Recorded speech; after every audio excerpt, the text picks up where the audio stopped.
Yo, I'm gonna say it. The Milwaukee Bucks have peaked. I know.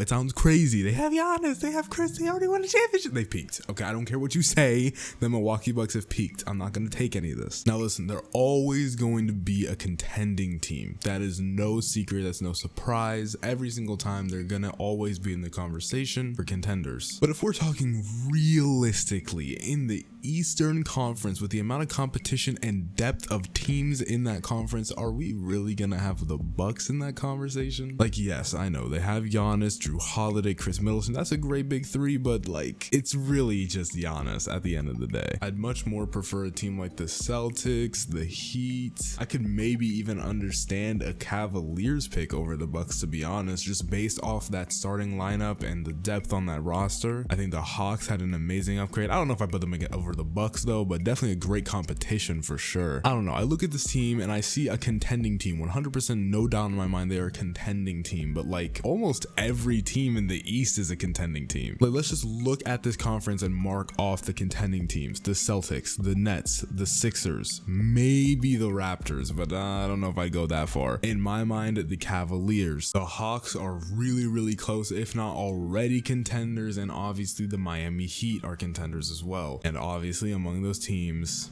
the Milwaukee Bucks. Now, in my mind, Giannis Antetokounmpo is easily the best player in the league. I'm not going to put anyone else above him in any scenario. I don't care what you have to say. Giannis is the best player in the league. But a lot of people disagree with that, and a lot of people think Kevin Durant is the best player in the league. And what I have to say to all of the Kevin Durant believers, I guess we'll call them, do you consider the Nets real, right now, championship like favorites, or there's a good chance that they win? A lot of people might, and I tell those people they're stupid. Because let's delve into the Nets a little bit, shall we? Let's just give that a little look. We have Kyrie Irving, Ben Simmons, Kevin Durant, and I'm sorry, let me look at those.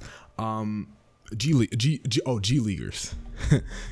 G Leaguers, pal. All right, this is not a contending team in my eyes. Sorry, they're obviously a contending team, but like serious championship contenders, I don't see that in the Nets. Now, if you think Kevin Durant is the best player in the league and the Nets still aren't real contenders and don't have a real chance of winning a ring, then I believe that proves my point as well. You can have the best player in the league. That doesn't necessarily mean you're gonna win a championship, and I think that's a pretty straightforward answer. There have been many years in the NBA where a team has had the best player in the league but still not won a championship. I believe all that really does for you, having the best player in the league on your team, is really just make you a contender. There's still a lot of work to be done after the fact, and the team surrounding that best player has to be really good as well. I believe they have a relatively good team built around Giannis, but I don't see this team beating a good amount of teams, to be honest with you. But obviously there's a lot of nuance in basketball, and I can't just look at teams on paper and be like, oh, this team's gonna win, this team's gonna win, this team's gonna lose. I can't do all that. A lot of stuff happens. Players have breakout performances, breakout seasons all the time, terrible seasons all the time. We saw Julius Randle be an all-star, all-NBA type player, carry the Knicks to the playoffs, and then the next year played like a bum. So in reality, we'll see how the Milwaukee Bucks play next season and how they play in the playoffs. We'll see how teams get hampered with injuries and how they are able to adapt to that, how that changes the league. Are teams gonna,